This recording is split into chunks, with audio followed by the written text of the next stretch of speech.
Hi everyone, I'm Steve Stoller. Is your house 35 years old or older?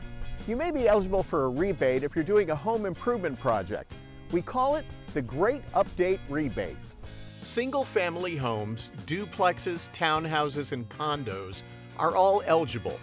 You have to be current on your taxes and insurance to qualify.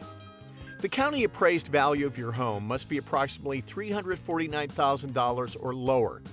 Certain improvements are ineligible, including new pools, spas, carports, and sprinkler systems lacking digital controllers with functional rain and temperature sensors. But lots of improvements are eligible, such as roof, foundation, fence, siding, plumbing, kitchen and bath remodels. Each eligible property may receive up to $5,000 in rebates per year.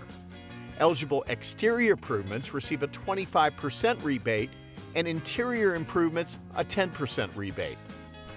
Sure, it's exciting, but don't start your improvements just yet. You must submit an application to the city for project approval. Once you receive a notice to proceed, then you can start your improvements. You can find more information and online forms to apply for the Great Update Rebate on our website, plano.gov. We'll see you soon for another Stoller on the Street.